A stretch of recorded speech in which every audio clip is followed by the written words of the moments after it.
খাবারের খোঁজে সন্ধে নামতেই হানা দিচ্ছে হাতি। হাতির আতঙ্কে এক প্রকার রাতের ঘুম উড়েছে কালচিনির পূর্ব সাতালির বাসিন্দাদের কথায় বিগত বেশ কয়েকদিন ধরেই কিন্তু সন্ধে নামতেই হাতি হানা দিচ্ছে এবং এলাকার যেগুলো জমি রয়েছে, কৃষি জমি, সেখানে কিন্তু ফসল নষ্ট করছে। যেমন এই এলাকার মূল জীবিকা হচ্ছে সুপারি চাষ, কলা চাষ। প্রায় 4 বিঘা জমি কিন্তু এখনো পর্যন্ত হাতির হানায় নষ্ট হয়েছে বলে দাবি এলাকাবাসীর। কয়টা হাতি আসছিল? একটা কয়টার সময়? এটা 3:30টা। কি ক্ষতি করছে আপনার? সুপারি মানে চুটাই দিছে, সব ভেঙে দিছে সব। এরকম ফল সুপারি কতগুলি গাছ ভাঙছে আপনার? 10টা। এরকম ফলওয়ালা গাছ 10টা ভাঙছে। সব ফল ধরছিল? সব ফল ধরছিল। একটা সুপারি গাছ হতে কত সময় লাগে? 12 সাল।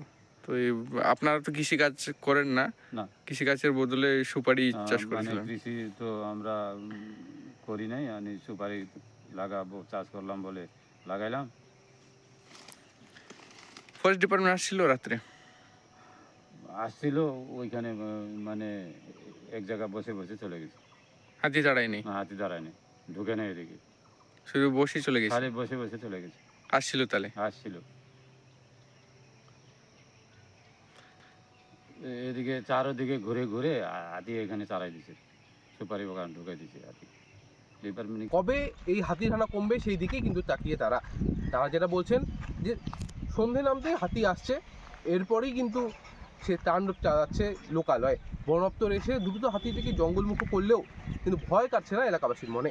অপরদিকে বন দপ্তরের তরফে জানানো হয় যে এই শুষ্ক মরশুমে জঙ্গলের গাছপাতা অনেকটাই শুকিয়ে গিয়েছে, ফলে খাবারের খোঁজে এই লোকালয়ে হানা দিচ্ছে হাতি। আমার শহর কালচিনি থেকে সমুদ্র সেনের রিপোর্ট, কলকাতা টিভি।